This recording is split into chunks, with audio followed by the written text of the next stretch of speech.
వెళ్ళకుండా మమ్మల్ని రక్షించిన మా ప్రభు, మాకు మోక్ష భాగ్యం, పరలోక భాగ్యం మీ ద్వారా, మా శిక్షను మీరు అనుభవించడం ద్వారా మీరు మాకు ఇచ్చినందుకే మీకు స్తోత్రాలు.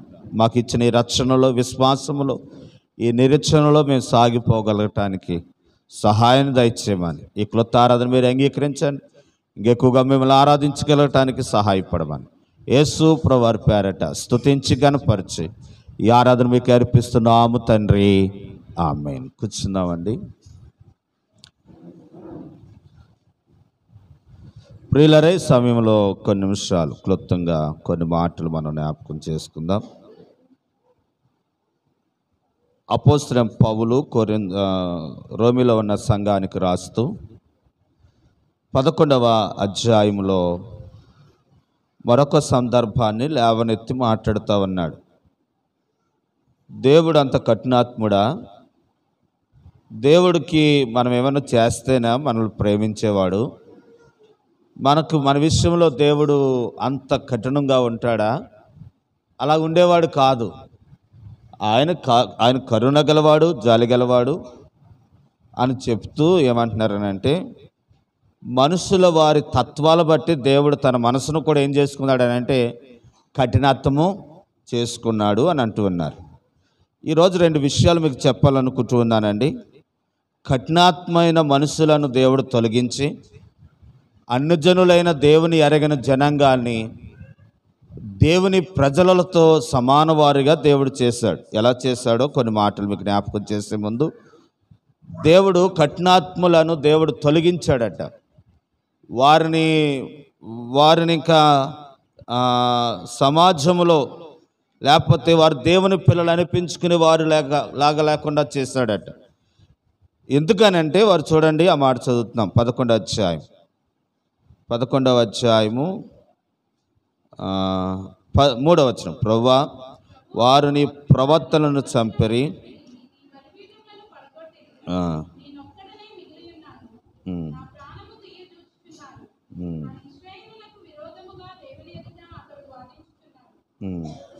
అమ్మ 7వ వచనం రమ్మ. అలాగైనా ఏమగును,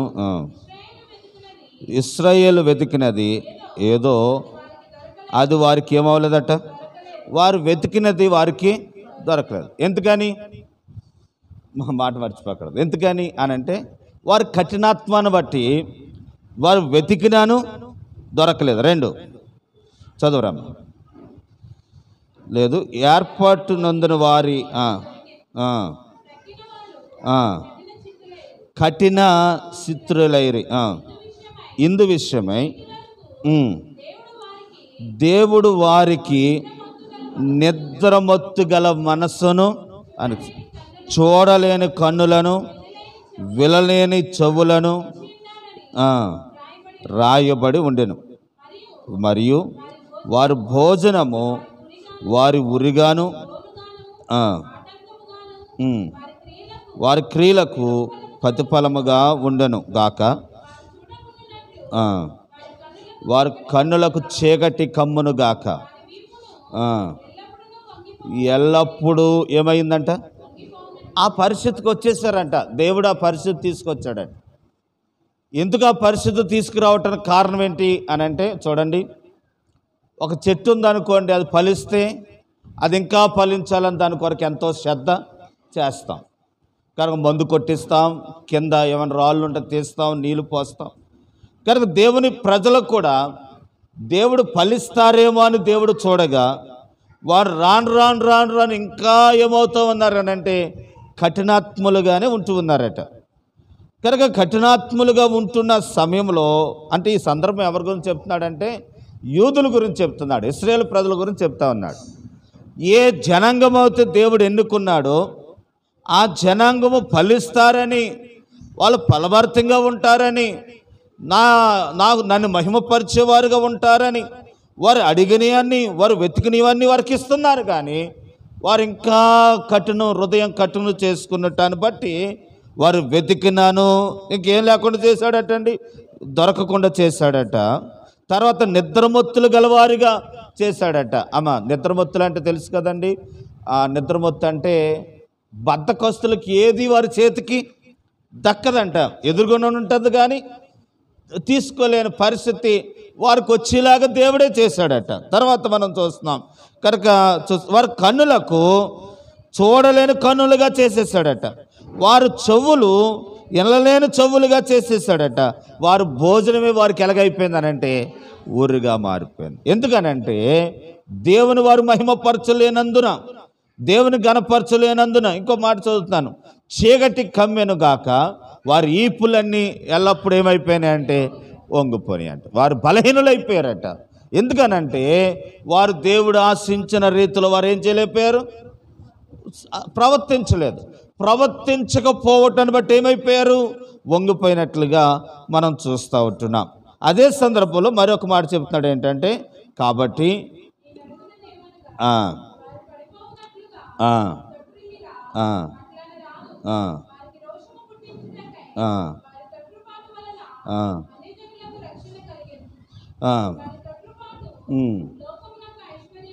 లోకమునకు ఐశ్వర్యమును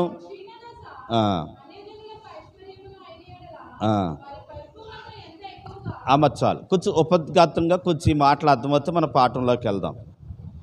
అలా కఠినాత్ములుగా ఉండటానికి కారణం ఎవరు చేశారట అంటే ఇంకో మాట చెప్తాను. వారు చూడలేని కన్నుల్లాగా, వినలేని చెవులలాగా, వారు నడుములు వంగిపోయిన వారిలాగా, వారి ఆహారమే వారికి ఉరిలాగా ఎవరు చేశారట, దేవుడే చేశాడట. ఎందుకు చేశాడు, వారు సరైన ప్రవర్తించకపోవటాన్ని బట్టి. ఎందుకు చేశాడు దేవుడు అలాగనంటే, వారిని తప్పించి, ఇప్పుడు భోజనాలు పెడుతున్నామండి, మేము రామ్ అని అన్నారండి, రాకపోవటాన్ని బట్టి మిగులున్నాయి వేరే వాళ్ళకి. అంటే ఈయన దృష్టిలో ఏముందనంటే, నువ్వు వద్దంటే వేరొకరు అంటే నువ్వు ఎలాగ వద్దంటావు, అందుకని వేరే వారిని ఏం చేశారనంటే, అందుకే బైబిల్ ఏమని ఉంటుందనంటే, కొవ్విన దూడలు వధించుతని, ఇదిగో నేను రమ్మని పిలుచుతని, కానీ ఒకడేమేం చెప్పాడటండి, కనుక పొలం కొనుక్కుందని చూస్తాకి వెళ్తున్నాను అన్నాడు. ఇంకొకడు ఎరా బాబు భోజనానికి రమ్మంటున్నారు అయ్యగారు అంటే ఆడేమన్నాడు తెలుసండి, నేను పెళ్లి చేసుకున్నాను అన్నాడట. ఇంకొకటి దగ్గరికి వెళ్ళి అడిగితే ఎరా నువ్వు రారా బాబు అని అంటే ఆడేమో ఇంకొక సాకు చెప్పాడట. మొత్తానికి సిద్ధపరచబడిన వారు రాలేదు, కానీ రాకపోవటాన్ని బట్టి దేవుడు అప్పుడు మళ్ళీ ఇంకో ఆయన పనివాడిని పంపించి, ఈతలో ఎవరు కనపడితే వారిని తీసుకొచ్చాయి అని అంటే, కుంటోళ్ళు, గుడ్డోళ్ళు, నంటోళ్ళు అందరూ తీసుకొచ్చేసాడట. కాబట్టి నేను అంటున్న మాట ఏంటనంటే, నేను మీకు ఇద్దామనుకున్నాను, మీరు చేయలేకపోవటాన్ని బట్టి మీరే తొట్టులు పడినట్లుగా చేసి ఆ ఆశ్రదాన్ని వేరే వారికి ఇస్తున్నాను. తొట్టుపాటు పడిన వారు యూదులవుతే దానివల్ల తొట్టులటాన్ని బట్టి వచ్చిన ఆశ్రదం ఎవరికి వచ్చిందని అంటే మనకు వచ్చింది, అన్ని జనులకి. కాబట్టి ఈ మాట చెప్పాలి. కనుక ఏది ఐశ్వర్యం అని అంటే, వారు తొట్టుల పాటే మనకేమయ్యింది, ఐశ్వర్యం అయ్యింది అని అంటూ ఉన్నారు. ప్రియులారా, ఆ మాటనే చెప్తాను, ఇది మనం అనుభవించుకుందాం. ప్రియులారా, వారు తొట్టుపాటును బట్టి అన్ని జనులైన మనకు ఐశ్వర్యం అయినట్లుగానే దేవుడు మనల్ని ఆస్వాదించాడు. మనం ఏ స్థితిలో ఉండేవారమో ఏ స్థితిలోకి దేవుడు తీసుకొచ్చాడు. మనల్ని అభివృద్ధి దయచేసిన తర్వాత దేవుడు మన పట్ల ఏది ఆశిస్తున్నాడో అది దేవునికి అనుగ్రహించకపోతే మన పట్ల కూడా అలాగునే చేస్తాడు. కాబట్టి మనము తొట్టుపడి వారిగా చేసి మనకు రావాల్సిన ఆశీర్వాదాలు వేరే వారికి వెళ్ళేలాగా చేస్తాడు. మీరు గమనించండి, ఈ ఎక్కువగా ఈ పేటల్లో మొట్టమొదటి సువార్త పేటల్లోకి వచ్చింది. ఇప్పుడు పేటల్లో ఉన్న భక్తి కంటే అనుజనులు ఎక్కువ భక్తి చేస్తూ ఉన్నారు. ఎంత భక్తి చేస్తున్నారనంటే వారు దేవుని కొరకు వారు ఇళ్ళని విడిచిపెట్టేస్తూ ఉన్నారు. దేవుని కొరకు ఎంతో త్యాగాలు చేస్తూ ఉన్నారు. ఈరోజు అంటూ ఉన్నాను, వీళ్ళ భక్తి మానేశారు. ఈ భక్తి ఏమైందనంటే అనుజనుల్లోనికి. ఇంకో మాట చెప్తాను, అసలు మనకి ఈ యేసు ప్రభు ఈ ఆశీర్వాదం ఈ సువార్త మనకి ఎవరి ద్వారా వచ్చిందనంటే అమెరికా వారి ద్వారా వచ్చింది. ఈ అమెరికా వాళ్ళు ఇప్పుడు అందరూనంట ఆ మందిరాలన్నీ సినిమా హాల్లో అయిపోయినాయట. ఏ మందిరాలు? అమెరికా దేశంలో ఆ మందిరాలు సినిమా హాల్ చేస్తూ ఉన్నారట. కనుక సువార్త వారిదానే వచ్చింది. వారు తొట్టుపాటు చేసుకుంటున్నారు. ఆ తొట్టుపాటు అవటాన్ని బట్టి ఆశీర్వాదం ఎవరికి వచ్చింది? మనము తొట్టుపాటు చేస్తే మనలను కఠినులుగా చేసి కనుక చదువుదాం, మాటలు చదువుదాం. కనుక ప్రియులారా, వెతికినాను దొరకని వారిగా చేసి కనుక మన కన్నులకు చీకటి కలుగు చేసి, మనకు నిద్రమత్తు కలుగు చేసి, తర్వాత మన వినలేని చెవులుగా చేసి, మన భోజనమే మన కురిగా చేసి, మన నడు వంగిపోయేలాగా చేసి, తొట్టులు పాటయ్యేవారిగా చేసి, మనకు మనమే పడిపోయేవారిగా చేసి, ఈ ఆశ్రదాన్ని తిరిగి ఏం చేస్తాడట? అన్యులకి ఇస్తాడు. కాబట్టి జాగ్రత్త జాగ్రత్త అంటూ ఏమంటున్నాడంటే, రండి కిందకి వెళ్దాం అంటూ ఉదాహరణ చెప్తా ఉన్నాడు. ఏమని చెప్తా ఉన్నాడంటే, ప్రియులరా, అడవిలో ఒలివ చెట్టు ఉందంట. ఊరిలో ఒక చెట్టు ఉందంట, అడవిలో ఒక చెట్టు ఉందంట. ఊరిలో ఉన్న చెట్టుని దాన్ని రొమ్మలో నరికివేసి, అడవిలో ఉన్న ఒలివ చెట్టు రొప్ప తెచ్చి దాన్ని ఏం చేశాడనంటే ఊరిలో ఉన్న చెట్టుకి అంటుకట్టాడంట. ఇప్పుడు ఊరిలో ఉన్న ఒలివ చెట్టు యూదులకు సాదృశ్యంగా ఉంటే, అడవిలో ఉన్న ఒలివ చెట్టు దేనికి సాదృశ్యంగా ఉందనంటే మనకు సాదృశ్యంగా ఉంది. కొంత మీకు ఉదాహరణ మీకు జ్ఞాపకం చేస్తూ ముందుకు వెళ్తూ ఉంటాను. ప్రియులారా గమనించండి. అడవిలో ఉన్న చెట్టు అంటండి, నేను అడవిలోకి వెళ్ళినప్పుడు, అడవిలో సువార్తకి వెళ్ళినప్పుడు అమ్మా కరివేపాకుని ఇలా లాగాను. ఇలా లాగి, అంటే కరివేపాకు భలే వాసన వస్తుంది కదా. సువార్త చెప్తా ఉంటుంటే వేసుకేసుకుందామని అలా దిగి, అక్కడ కరివేపాకు చెట్టు ఉంటే మొక్క, దాన్ని ఇలా లాగి ఇలాగా నలిపి ఇలా వాసన చూస్తే పసర వాసన వచ్చింది. అంటే ఏంటిది, కరివేపాకేనిది అని అడిగితే కరివేపాకేనండి అన్నారు. మరి పసర వాసన వస్తుంది ఏంటనంటే వాళ్ళు చెప్పారు, అడవి కరివేపాకు అలాగే వస్తుంది అన్నాడు. కనుక పసర వాసన వచ్చిన కరివేపాకు చెట్టుని దాన్ని మొక్కను నరికి కనుక రొబ్బను తెచ్చి మన ఊరిలో ఉన్న కరివేపాకు చెట్టుకు అంటు కడితే మళ్ళీ ఆ రొబ్బకి ఇప్పుడు ఏ వాసన వస్తుంది అని అంటే కరివేపాకు వాసన. ఏ వాసన పోద్ది? పసర వాసన పోద్ది. అంటే అన్ని జనులైన మనలను దేవుడు ఇప్పుడు ఒలీవ చెట్టైన ఇశ్రాయేలు ప్రజలతో సమాన వారిగా చేయటానికి మనల్ని తీసుకొచ్చి దేనికి అంటుకట్టాడు? ఇశ్రాయేలులతో మనలను అంటుకట్టాడు. ఒకసారి ఇలా చూడండి, ఒక మాట జ్ఞాపకం చేస్తాం.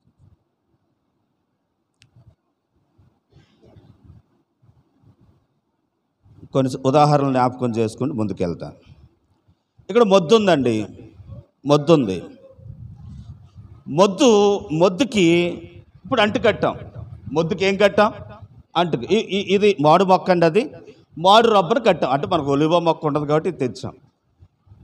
మొద్దుకి మాడు మొక్క రొబ్బను అంటు కట్టాం. ఇప్పుడు అంటు కట్టడానికి దీని మేలు కొరకు కట్టామా, దీని మేలు కొరకు కట్టామా? ఏది కాస్తుందని ఇది కాస్తుందని ఇది కాస్తుందనా? ఇప్పుడు యూదులను దేవుడు యూదులు వారి కఠినత్వాన్ని బట్టి వారిని మోడి చేసేసాడట. ఇదిగో ఈ చెట్టును చేసినట్టు చేసేసాడు. మోడిగా చేసేసిన ఈ చెట్టుకి మళ్ళీ అడవి ఒలివ రొప్పనైనా నన్ను తీసుకొచ్చి చెట్టుకి ఏం చేశాడు? అంటు కట్టాడు. ఎందుకు కట్టాడు? ఎందుకు కట్టాడు? మనకు ఫలిస్తామని. ఇదిగో వారు ఫలించలేదు, వారి కాయలు కాయలేదు కాబట్టి కనుక మీరు కాస్తారని మిమ్మల్ని అడవి ఒలివ చెట్టు లాంటి మిమ్మల్ని తీసుకొచ్చి పెట్టుకోండి. ఇప్పుడు ఈ రైతు కట్టడానికి కారణం ఏంటంటే, ఈ రొబ్బకు కట్టడానికి, ఈ చెట్టుకి అంటు కట్టడానికి కారణం ఏంటంటే ఇది ఏమవ్వాలి? ఇప్పుడు ఫలించాలి. అంటూ ఏమంటున్నాడు తెలుసా? నువ్వు ఫలించాలని నిన్ను కట్టాడు.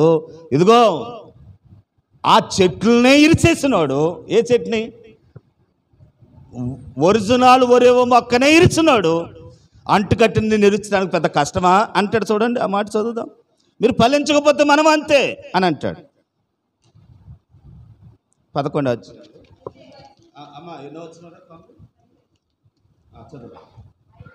అయితే కొమ్మలలో కొన్ని ఎరిచివేయబడి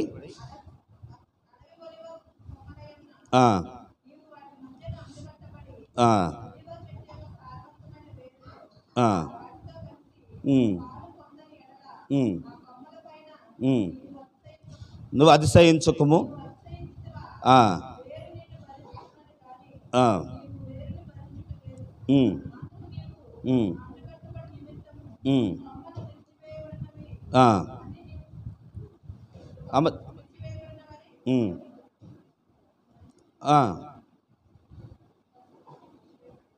ఇప్పుడు ఏమంటున్నాడంటే, నేను వివరిస్తాను చూడండి. అక్కడే అంటారు, ఏమంటారంటే సామాన్యమైన నిజమైన చెట్టు రొబ్బలే ఫలించటాలేదని ఏం చేశాను, ఇరిచేసినప్పుడు అంటుకట్టుని నేను నెరచలేనా అని అంటాడనమాట. కాబట్టి ఇప్పుడు గమనించండి, మనము వారు ఫలించలేదని, వారు సరిగా లేరని నిన్ను నన్ను తీసుకొస్తే మనం అలాగుంటే మనల్ని కూడా ఏం చేస్తాడట, అది ఎరిగిన మనము బాబోయ్ వారు నిరిచేశాడు కాబట్టి నన్ను నిరిచేయకుండా ఉండాలని అంటే కనుక దైవ భయముతో అది అంటాడు. మీరు భయము అనగా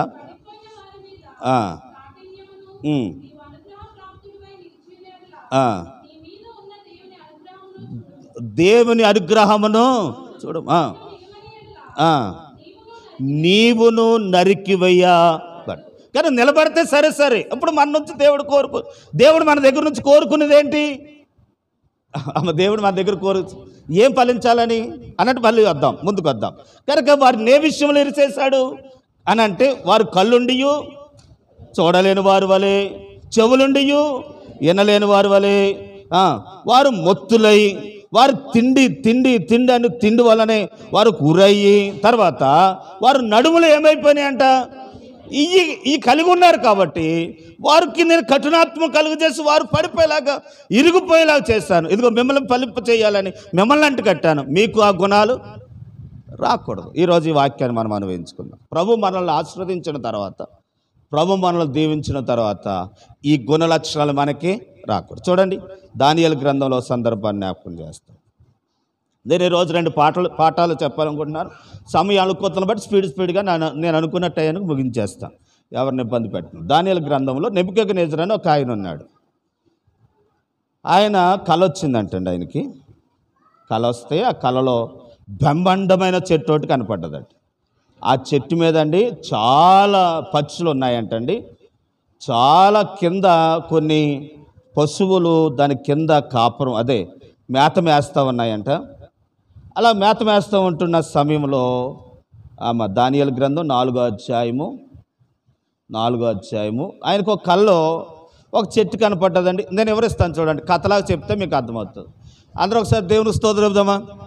రాజుగారికి ఒక కళ వచ్చింది. ఆ కళలోనంటే బ్రహ్మాండమైన ఒక చెట్టు కనపడ్డదట. ఆ చెట్టు అంటండి, చెట్టు మీద పక్షులు ఉన్నాయంట, చెట్టు కిందేమో ఆవులు మేకలు అవి నివసిస్తూ ఉన్నాయంట. మరి ఏమైందో మొత్తానికి ఆ చెట్టు రెమ్మలన్నీ ఏం చేయబడ్డాయనంటే నరికేశారట, నరకబడ్డాయంట. నరకబడిన తర్వాత ఆ చెట్టు ఏమైపోయిందనంటే మోడైపోయిందంట. మోడైపోయినట్టుగా అతనికి దర్శనం వచ్చింది, మెలకు వచ్చింది. ఈ మోడి ఎవరు, ఈ చెట్టు ఎవరు అని ఆలోచించుకుంటూ దానియేలు చెప్తా ఉన్నాడు. ఆ చెట్టు ఎవరో కాదండి, బ్రహ్మాండమైన చెట్టు మీరే. దేవుడు మిమ్మలను ఆకాశం అంతా విశాలమైన చెట్టుగా మిమ్మలను విస్తరింపచేశారు. విస్తరింపచేసిన మీరు మీ మీద మీ ఆశ్రయంలో పక్షులు బతుకుతూ ఉన్నాయి. కనుక తర్వాత ఆ కింద ఆవులు బతుకుతూ ఉన్నాయి, మేకలు బతుకుతున్నాయండి. కానీ మీరు హృదయంలో గర్వించడాన్ని బట్టి మిమ్మల్ని తిరిగి ఏం చేశాడని అంటే ఆ చెట్లన్నీ నరికి చేశాడు. చూడండి, ఆ మాట చదువుదాం.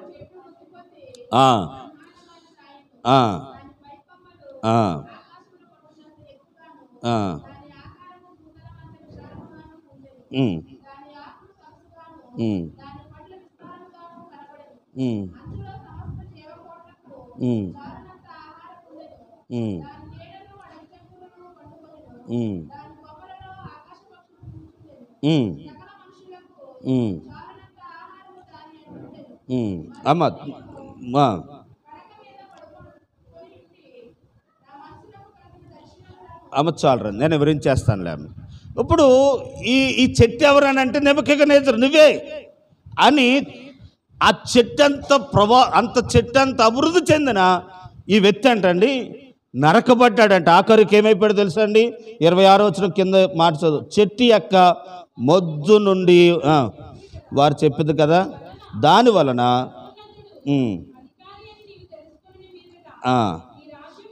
అమ్మ ఒకసారి నేను వివరిస్తాను.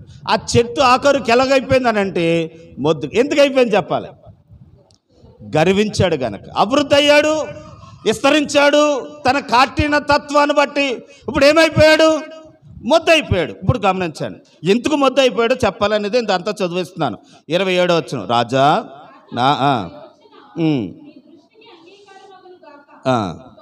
ఒకవేళ నీవు నీ పాపము మాని నీతి న్యాయములను అనుసరించి నువ్వు బాధ పెట్టు వారి యందు కరుణ చూపిన ఎడల నీకున్న క్షేమము నీ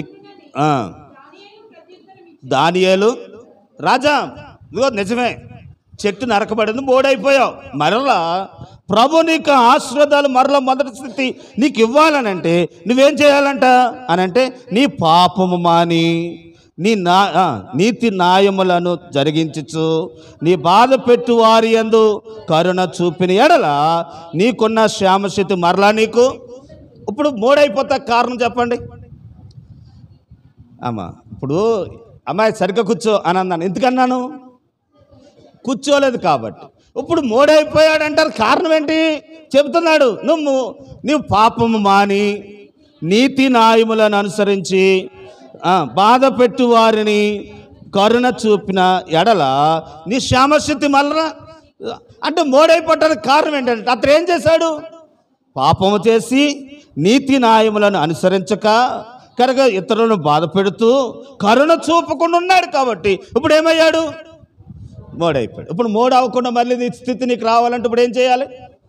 కాబట్టి ఈ వాక్యాన్ని మనం అన్వయించుకుందాం. ఏంటనంటే ఒలివ చెట్టు, మామూలు ఒలివ చెట్టుని ఇరిచేసిన దేవుడు నీ విషయంలో చేయడా, అంటబడిన మన విషయంలో కూడా దేవుడు చేయగలడు. కాబట్టి మనం మూడైన మన జీవితములను కనుక ప్రభు సిగిరింప చేయాలనంటే మనలో ఉన్న కాట్యత్వం, ఆ పాపము, నీతి న్యాయములను తొలగించుకొని అంటే జరిగించలేని తత్వం తొలగించని బాధ పెట్టేవారు బాధ పెట్టకుండా ఉంటే తిరిగి మరలా దేవుడు మనకేమిస్తాడట? క్షేమస్థితిని మరలా దేవుడు మనకి ఇస్తాడు. మన పాఠంలోకి వచ్చేద్దాం రండి. నేను చెప్పాలనుకున్న ఒక 7 మాటలు చెప్పాలనుకుంటున్నాను. ఆ మాటల దగ్గరికి మిమ్మల్ని లాక్కొస్తున్నాను రండి. రోమిలకు రాసిన పత్రికలోకి వద్దాం. 11వ అధ్యాయం 11వ అధ్యాయంలో మళ్ళీ అంటున్నాడు, ఏమంటున్నాడంటే అమ్మా మోడాయను మోడిపోయెను అని అంటూ ఉన్నాడు. ఒలివ చెట్టు విశ్వాసులకు పోల్చబడింది, దేవుని పిల్లలుగా ఉండటానికి పోల్చబడింది. సరే, ఇక్కడికి వచ్చే ముందుకు ఒకసారి ఇర్మియా గ్రంథం చూడండి. ఇర్మియా గ్రంథంలో ఏమని రాయబడుతుందని అంటే ప్రియులారా చక్కని మాట రాయబడుతుందండి. ఆ మాట చదివిద్దాం. ఇర్మియా గ్రంథంలో చూస్తే కనుక అక్కడ ఏమని రాయబడుతుందని అంటే అమ్మా దొరుకుతా ఇప్పుడు అడవిలో ఒక నిమిషం. నీకు ఒలివ చెట్టుకున్నంత సౌందర్యము గలదానిగా నేను నిన్ను చేస్తానంటాడండి. దొరికిందమ్మా. 11వ అధ్యాయం ఇర్మియా గ్రంథం 11వ అధ్యాయం 16వ వచనం అండి. అది చక్కని ఫలము గల పచ్చని ఒలివ చెట్టు అని యెహోవా నీకేం పెడతాడటండి? పేరు పెట్టును. దాని మీద అమ్మ చాలు. ఇప్పుడు మనకు కావాల్సిన మాట ఏంటనంటే పచ్చని ఒలివ చెట్టు అని, ఫలములిచ్చు ఒలివ చెట్టు అని దేవుడు మనకేం పెడతాడట? మంచి పేరు పెడతాడట. ఆ పేరు గలవారిగా ఉండాలనంటే మన కాట్యత్వం తీసివేసుకొని, కఠినత్వం తీసివేసుకొని మనం దేవునిలో సాగుదాం. సరే రండి మన పాఠంలోకి వద్దాం. ప్రియులారా రోమిలకు రాసిన పత్రికలు ఇంకో మాట చెప్తాను. 11వ అధ్యాయంలోకి వస్తే ఇక్కడ ఏమంటున్నాడనంటే 11వ అధ్యాయంలో ఒక రోజున అంటే ఏలియా అన్యులతో గొడవ పెట్టుకుంటున్నప్పుడు వారిలో ఒక 7,000 మందిని దేవుడు అలా పాపము చేసినాను వారిని దేవుడు క్షమించి తప్పించాడట. ఆ మాట చదువుదాం చూడండి. 11వ అధ్యాయము 8వ వచనమమ్మా 2వ వచనం.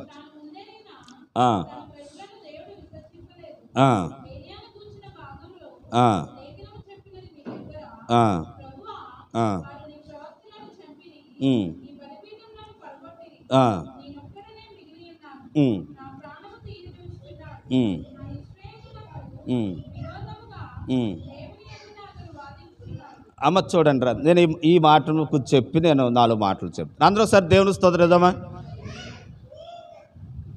ఏలియా దినాలలో తప్పు చేసినాను, దేవుడు వారిని క్షమించకుండా ఏం చేశాడట? విడిచిపెట్టాడట. శిక్షకు పాత్రులైనా కానీ ఏం చేశాడు? విడిచిపెట్టాడంటే 7,000 మందిని. అలా విడిచిపెడతా కారణము ఏంటనంటే ఇప్పుడు చెప్పాలి. వారు తప్పు చేసిన వారిని విడిచిపెడతా కారణం ఏంటనంటే ఆ 7,000 మంది మీద దేవుడు ఏం చూపాడనంటే దేవుని కృప కరుణ చూపాడు. ఆమె ఏం చూపాడు? కరుణ. ఇప్పుడు నిన్ను నన్ను కూడా దేవునిలో ఒలివ చెట్టుకు అంటుకట్టడానికి కారణం ఏంటనంటే మనలో పాపమున్న మన మీద కూడా దేవుడు ఏం చూపాడు? కరుణ చూపాడు. నేను ఈరోజు మీతో చెప్పాలనుకున్న మాట ఏంటంటే వారు తప్పు చేసినాను వారి మీద కృప చూపి కరుణ చూపిన దేవుడే మనం తప్పు చేస్తున్నా కానీ దేవుడు మన మీద కూడా ఏం చూపుతున్నాడు? కృప చూపుతున్నాడు. కృప అనగా అర్థం ఏంటనంటే యోగ్యత లేని వారిని యోగ్యులుగా, కరుణ, జాలి, ఇదంతా కృపకు సాదృశ్యంగా ఉంటుంది. కాబట్టి ప్రియులారా, దేవుడు మన మీద ఏం చూపుతా ఉన్నాడనంటే కృప చూపుతా ఉన్నాడట. యోగ్యత లేకపోయినా ఆయన కృపను అనుగ్రహిస్తూ ఉన్నాడట. ఆ కృప ఎలాంటిదనంటే అమూల్యమైన దాని విషయాన్ని తెలియపరుస్తూ ఉన్నాను. ఇక్కడ అంటూ ఉన్నారు ఏంటనంటే ఆ కృప చూపి మొత్తం అంతా నశించిపోయినాను శేషము నుండి మళ్ళీ ఏం చేశాడనంటే మళ్ళీ దేవుడు ఆ వ్యక్తులను కాపాడాడు. అందరూ ఒకసారి దేవుని స్తోత్రం చెప్తామా? ఇప్పుడు అమ్మా కొంచెం మీకు ఎలాగ వివరించాలని ఆలోచిస్తాను. చెట్టును కొట్టేశారండి, మొద్దు ఉందండి. మొద్దు ఉంటే ఆ మొద్దులోంచి మళ్ళీ ఏమొస్తుంది? ఆ మొద్దు ఏర్లు కూడా లాగేస్తాయి, చచ్చిపోతాయి. ఇప్పుడు దేవుడు అంట మనము సర్వము నాశనం అవ్వకుండా ఉండటానికి ఆ ఏర్లుంచి భూమిలో ఉంచులు పెట్టాడని మొద్దుగా. ఎందుకని? మళ్ళీ ఫలిస్తామని. కనుక దాన్ని ఏమన్నారంటే శాసనం అన్నారు. అంటే మిగులున్న కొంచెం శాసనం మళ్ళీ దేవుడు దాన్ని ఏం చేస్తాడట, అది ఇంత ఉంటే చాలంట. అంటే ఇప్పుడు ఒకసారి జ్ఞాపకం చేసు, చెట్టంతా పాడైపోయినా చిన్న మొద్దు ఉన్న ఆ మొద్దును బట్టి దాంట్లోనే చిగురు రప్పించినట్టుగానే కనుక పాపం చేసిన వారు అందరూ చనిపోయినా ఒక్క వ్యక్తి మారు మనసు పొంది తిరిగితే కనుక ఆ వ్యక్తిని బట్టి మళ్ళీ ఆ కుటుంబాన్ని ఏం చేస్తాడట, అభివృద్ధిలోనికి తీసుకొస్తాడు. అది దేవుడు చూపిన కృప. అది దేవుడు చూపిన కృప. చూడండి, యెహెజ్కేలు గ్రంథంలో ఒక సందర్భం చూస్తామండి. ఏమిటానంటే ప్రియులారా, ఎముకలు లోయ ఉందంట యెహెజ్కేలు గ్రంథంలో. ఎముకలు లోయ అంటే ఆ లోయలోనండి చాలా ఎముకలు ఉన్నాయంటండి. యెహెజ్కేలు వెళ్ళి చెప్పాడండి. ఏమని చెప్పాడంటే ఎండిపోయిన ఎముకలారా తిరిగి బతకండి అన్నాడు. కనుక బతకండి అని రాగానే ఎండిపోయిన ఎముకలన్నీ ఏమైనా తెలుసా? బతికిని. ఎండిపోయిన వారైనా వారిని వెళ్ళి బతకమంటారు. కారణం ఏంటనంటే ఆ లోయలో ఏమున్నాయి? మీకు అర్థం అవ్వలేదు. అందరూ ఒకసారి దేవుని స్తోత్రం చేద్దామా? ఎండిపోయిన లోయ దగ్గరికి వెళ్ళి ఎముకల దగ్గరికి వెళ్ళి బతకండి రా అన్నాడు. బతకండి అని రాని ఎముకలన్నీ ఏమైనాయి? బతికిని. బతకడానికి కారణం ఏంటి అని అంటే అక్కడ ఎండిపోయిన ఎముకలైనా ఉన్నాయి. ఆ ఎముకలకి దేవుడు ఏం కలుగజేశాడు అంటే ఈ మాట గమనించు. మనం పాపం చేసి నష్టమైపోయి నాశనం అయిపోయి దెబ్బ చనిపోయే స్థితికి ఆఖరుకు వచ్చేసిన సమయమైనా ఆ సమయంలో ప్రభువును క్షమించానంటే మళ్ళీ అక్కడ నుంచి ఎముకలు బతికించినట్టుగా దేవుడు మనల్ని ఏం చేస్తాడు? అదే దేవుని కృప. రే నువ్వు నా పట్ల అన్యాయం చేసావు కదా, నువ్వు నాకు దూరం అయిపోయావు కదా, నీకు ఆ శిక్ష తగును అని విడిచిపెట్టాడట. ఆ అడుగు భాగం ఎండిపోయిన ఎముకలలో ఇలాంటి పరిస్థితికి వెళ్ళిపోయినా అక్కడ క్షమించమని కోరితే అక్కడ నుండి దేవుడు మనల్ని ఏం చేస్తాడు తెలుసా? లేవనెత్తిన దేవుడే, ఆయన కృపగల దేవుడు. ఈరోజు మోడైపోయిన మన జీవితాలను తిరిగి చిగురింప చేయగల దేవుడు అనే విషయాన్ని మీకు తెలియపరుచుకుంటున్నాను. ఎండిపోయిన ఎముకలను దేవుడు చిగురింప చేసి బతికింప చేసిన దేవుడే నీలో ఆ కొంచెము బతిని బట్టైనా దేవుడు మనల్ని తిరిగి ఏం చేస్తాడటండి? బతికిస్తాడు, జీవింప చేస్తాడు, ఆస్వాదిస్తాడు, సిగిరింప చేస్తాడు అనే విషయాన్ని తెలియపరుస్తూ ఉన్నాను. ఎలాగ దేని బట్టానంటే ఆయన మన పట్ల ఉంచిన ఆయన కృపను బట్టి మరలా మనల్ని ఏం చేస్తాడట. మళ్ళీ ఒకసారి జ్ఞాపకం చేస్తున్నాను. అందరూ ఒకసారి దేవునికి స్తోత్రం చెప్దామా? కాఠిన్యము మనసు కలిగి దేవునికి విరోధముగా కఠిన వారిగా గుడ్డివారి వలె చెవుడు వారి వలె మాట వినిపించుకోలేని వారి వలె నడువొంగిపోయిన వారే మన ఆహారం మనకు ఉరిగా మారిన చనిపోయే పరిస్థితి వచ్చినప్పటికీ కూడా ఆ పరిస్థితులు అయినా సరే నన్ను క్షమించిన ఆయన అంటే ఆయన మన పట్ల ఏం చూపుతాడట? కృప చూపుతాడట. ఆయన మన పట్ల కృప చూపి ఎండిపోయిన ఎముకలను సైతం బతికింప చేసిన దేవుడు ఈరోజు నీవు ఏ స్థితిలో దిగజారిపోయావో ఆ స్థితిలోని మళ్ళీ ఏం చేస్తాడు? లేవనెత్తుకుంటూ వస్తాడు. అది దేవుని కృప, అది దేవుని కరుణ. అలా ఉండాలంటే ఏం చేయాలి తెలుసా? ఆయన దగ్గర మనం బతుమాడుకోవాలి. ఆయన సహాయం కోరుకుంటే ఆయన కృపను మనకు చూపుతాడంట. ఆయన కృప మనకి ఏం చేస్తుంది అని అంటే చదువుదాం చూడండి. ఆయన కృప మనకి ఏం చేస్తుంది అంటే ఒక 7 విషయాలు మీకు జ్ఞాపకం చేస్తాను. ఎఫెసీ రాసిన పత్రిక 2వ అధ్యాయం. కనుక ఆయన కృప మనకి ఏం చేస్తుందంట అని అంటే, మనం పాపులమైనా అపరాధులమైనా దేవుని కోపం తెచ్చిన వారమైనా ఆయన దగ్గరకు వచ్చి వేడుకుంటే ఆయన కృప మనల్ని నాశనం అయిపోకుండా ఆ కృప మళ్ళీ మనల్ని ఏం చేస్తుంది అని అంటే లేవనెత్తుతుందంట. 2వ అధ్యాయము 8వ వచనం. మీరు విశ్వాసము ద్వారా కృపచేతని రక్షింపబడి ఉన్నారు. ఇది ఎవరి వరం అంట? మీరు కృపచేతనే మనం ఏమయ్యామంటండి? రక్షించబడ్డామంట. ఇది ఎవరి వరం? అసలు మనలను అంటు కట్టడానికి అర్హులం కాదు. మనల్ని తగలబెట్టేవాళ్ళు, అర్థమంటని చెప్తున్నాను, తగలబెట్టేవలసిన స్వభావం కలిగిన వారము, చనిపోవలసిన స్వభావం కలిగిన వారము, అగ్నితో కాల్చివేసిన స్వభావం కలిగిన వారము. ఆయన తన కృప చెప్పున ఆయన కృపావరాన్ని బట్టి మళ్ళీ మనల్ని ఏం చేశాడట? రక్షించాడట. ఇప్పుడు రక్షించాడు కనుక మళ్ళీ అయ్యే యాసాలు వేయకూడదు అన్నమాట. అయ్యే గురలక్షణాలు వేయకూడదు. అప్పుడు సుడిగాలి వలె అపాయం మన ఎద్దకు వస్తుంది. అర్థమైన వారు ఒకసారి దేవుని స్తోత్రం చెప్దామా? హల్లెలూయా.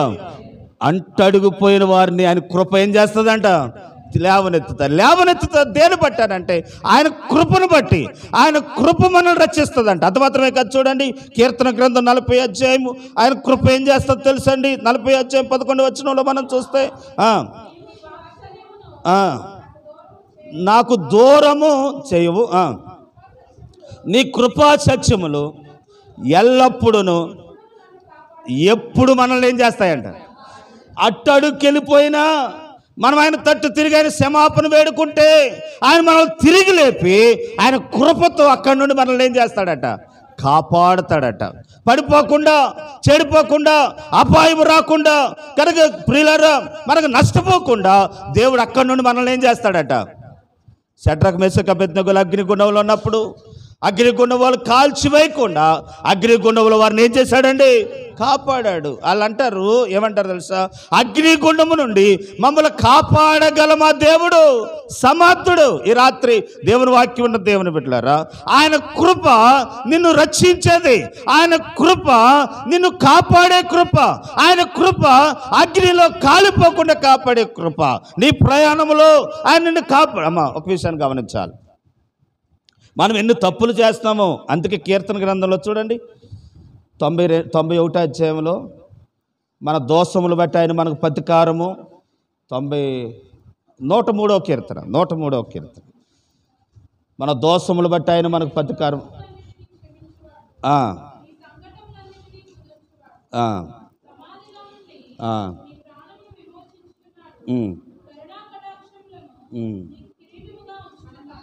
అది మన ఎన్నవచ్చినవరమ్మా 10. మన పాపముల బట్టి మనకు ప్రతీకారం చెయ్యలేదు. మన దోషములు బట్టి మనకేమి ఇవ్వలేదట. మళ్ళీ ప్రియులారా, మన పాపమును బట్టి మనకేమేమి లేదంట? ప్రతీకారం అంటే శిక్ష ఇవ్వాలి. ఆయన తన కృప చెప్పిన మన ప్రయాణాల్లో ఏం చేస్తామన్నాడు? కాపాడుతామన్నాడు. ఆయన మనకు తోడై ఉంటున్నాడు, మన పనుల్లో తోడై ఉంటున్నాడు, ఆయన మనకు సహాయం చేస్తామన్నాడు. ఇలా కాపాడుతున్నాడు కనుక ఆయన ఎవరంట? కృపగల దేవుడు. ఈ కృపగల దేవుని తట్టు తిరిగితే అట్టడుక్కెళ్ళిపోయిన మనలను తిరిగి కాపాడగల సమర్థుడు, రక్షించగల సమర్థుడు. 2వ తిమోతి రాసిన పత్రిక 2వ అధ్యాయం ఆయన కృప ఏం చేస్తుందంట అని అంటే 2వ అధ్యాయం 1వ వచనం. నా కుమారుడా, క్రీస్తు యేసునందున్న కృప చేత ఏమవ్వాలట అంటే ఆయన కృప మనల్ని ఏం చేస్తుంది? బలవంతులు చేస్తుంది. మన బలహీనులం అండి. మనం ఎవరిని తెలుసా? ఏమి చేయలేం, మన వల్ల కాదు. కానీ ఆయన కృప మనల్ని ఏం చేస్తుందట? బలపరుస్తుంది. ఆయన కృప మనల్ని బలపరుస్తుంది. మన వల్ల అవ్వదు ప్రియులందరూ, చాలాసార్లు అంటూ ఉంటాను. ఒక మీటింగ్ పెట్టాలన్నా, ఒక కార్యక్రమం చేయాలన్నా, ఏమైనా చేయాలన్నా డబ్బులు ఉన్న వాళ్ళకి అవుతుందేమో, కానీ డబ్బు లేకపోయినా మనం చేయగలుగుతున్నామని అంటే అది దేవుని కృప. కాబట్టి దేవుని కృప మీద ఆధారపడి వాడు దిగాల ముందు ఆయన కృప మనకి హెచ్చుగా దేవుడు మనకు సహాయాన్ని చేస్తాడు. అపోస్తలుడైన పౌలు ఏమంటాడు తెలుసా? ఏమని అంటాడనంటే చూడండి, నాకు ఎప్పుడు శ్రమ కలుగుతా ఉందో అప్పుడే నాకు ఆయన తన కృపను మరీ ఎక్కువగా ఇస్తున్నాడు అంటాడు. 2 కొరింథీయులకు రాసిన పత్రిక 9వ అధ్యాయము 8వ వచనం చదువుదాం చూడండి. 9వ అధ్యాయం 8. అన్నిటి యందు ఎల్లప్పుడూను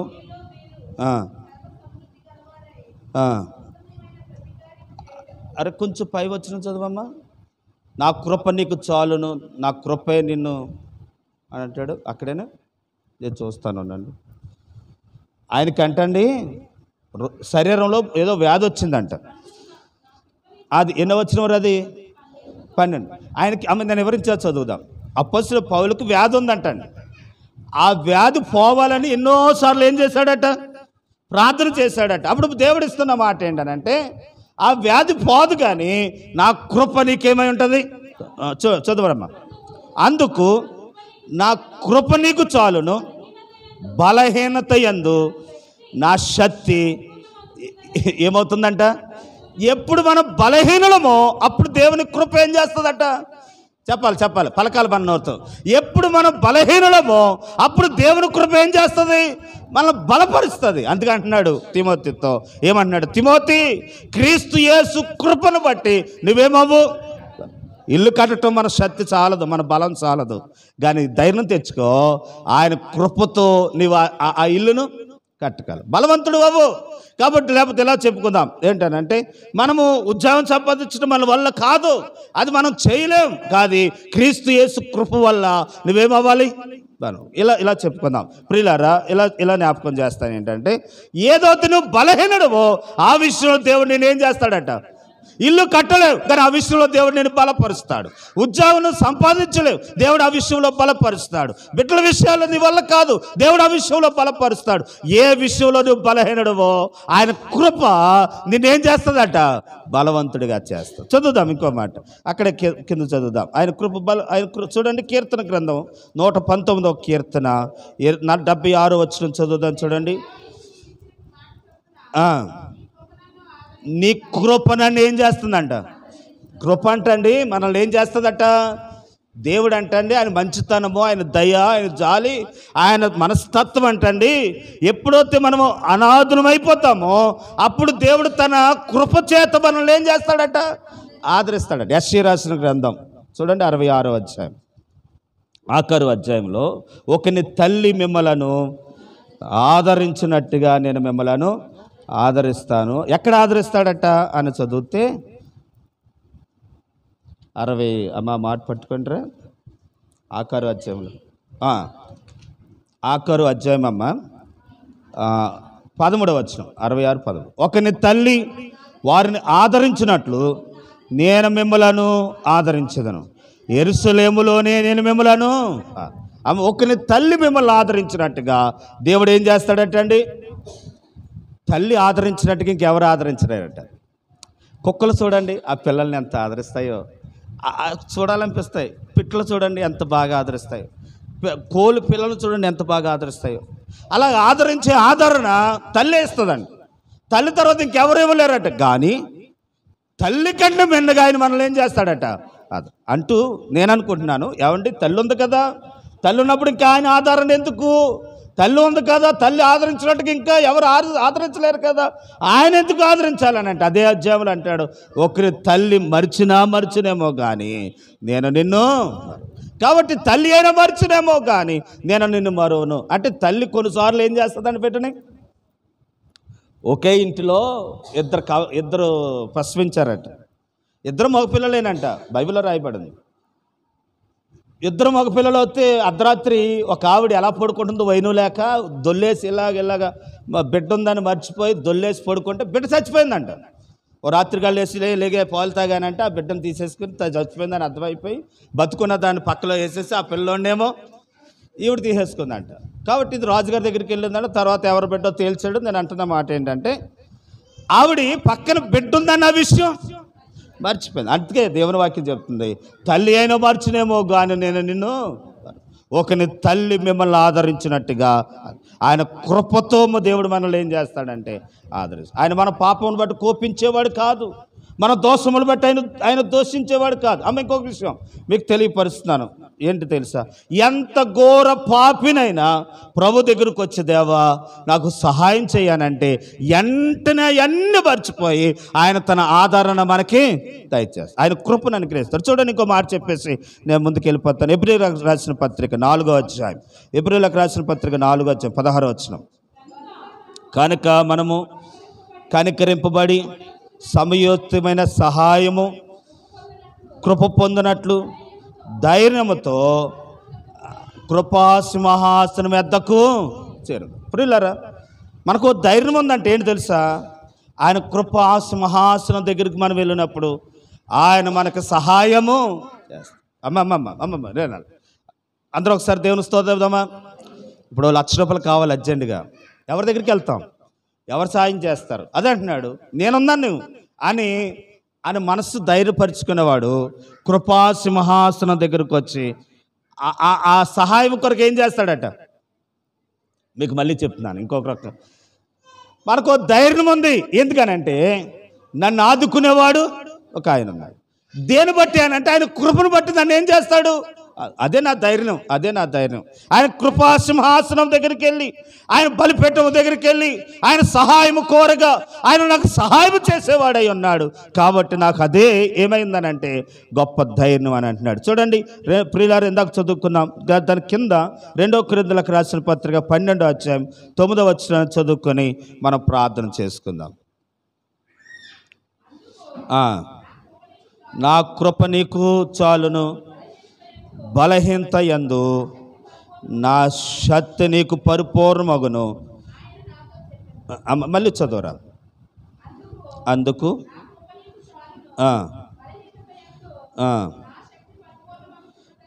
2 కొరింథీ 12:9 12:9. ఇందాక మనం ఏం చదివాం? అదేనా? చదవండి.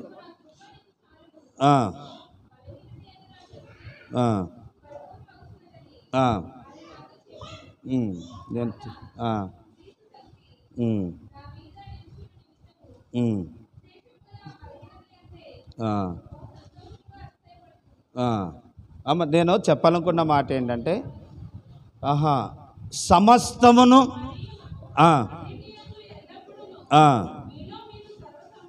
సమృద్ధి గలవారై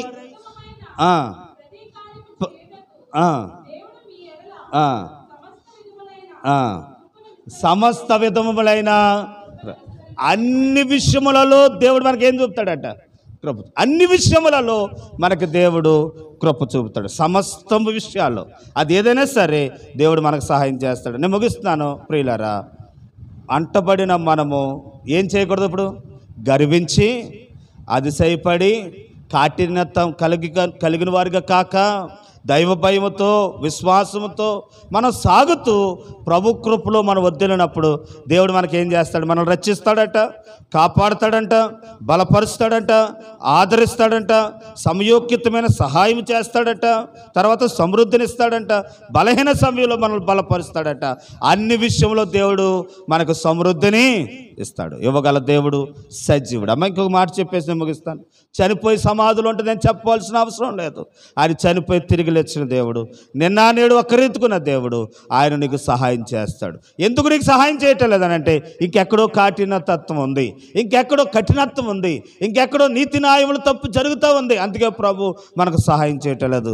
నీ జీవితం అట్టాడుకి వెళ్ళిపోక్కితమే ప్రభువు తట్టు తిరిగితే ఆయన కృపతో జ్ఞాపకం చేసుకొని మళ్ళీ ఆ స్థితిలో మనం లేవనెత్తి ఎండిన ఎముకలను తిరిగి జీవింపచేసిన దేవుడే నీ కుటుంబాన్ని తిరిగి జీవింపచేస్తాడు. అట్టి కృప దేవుడు మనకు సహాయం చేయను గాక. ఆమేన్. తలలు వంచుదాం, కళ్ళు మూసుకుందాం, ప్రార్థన చేద్దాం. ఒకసారి మనం ప్రార్థన చేసుకుందాం. ప్రియరా, ఆలోచించు. ఇక దేవుడు క్షమిస్తున్నాడని ఇంకా నీ మాటలు, సినిమా పాటలు, బూతులు, లేకపోతే పాపక్రియలు సెల్ ఫోన్లోంచి వస్తున్నాయి. ఇవన్నీ ఒకసారి నీ విషయంలో ఆయన శిక్షించాలనుకుంటే అది నీకు శిక్షాపాత్రాలువే. ఆయన ఎందుకు శిక్షిస్తరాలేదనంటే, ఇదిగో ఆయన కృప నీ పట్ల ఉంది. నిన్ను ఇరిసేవలసింది, మనల్ని ఇరిసేవలసింది, కానీ దేవుడు ఇంకా ఆశీమిస్తున్నాడంటే కారణం ఏంటి తెలుసా? ఆయన కృప మన పట్ల హెచ్చుగా ఉంది. ఈరోజు మనం పరిచయం చేసుకుందాం. నీ కాఠిన తత్వాన్ని బట్టి, నీ మనస్తత్వాన్ని బట్టి ప్రభు మనల్ని శిక్షింపక మునిపే ప్రభు దగ్గర క్షమాపణ అడుగుదాం. ఆయన సహాయాన్ని వేడుకుందాం, ఆయన కృపను వేడుకుందాం. ఎండిన ఎముకలను తిరిగి జీవింపచేసిన దేవుడు ఈ రాత్రి నువ్వే స్థితిలో ఎండిపోయావో అది చిగురింప చేయగల దేవుడు, నిన్ను బతికింప చేయగలడు. అట్టడుగు భాగంలోకి వెళ్ళిపోయినా అక్కడి నుండి తిరిగి నిన్ను లేవనెత్తుతాడు. ఆయన కృప నీకు సహాయం చేసేది. కాబట్టి ఒకసారి ప్రభు దగ్గర ఒప్పుకో, అయ్యా నా కాఠిన తత్వాన్ని బట్టి, నా మనస్తత్వాన్ని బట్టి నేను వెతికినా నాకు దొరుకుతలేదు, నేను చూస్తున్నా నాకు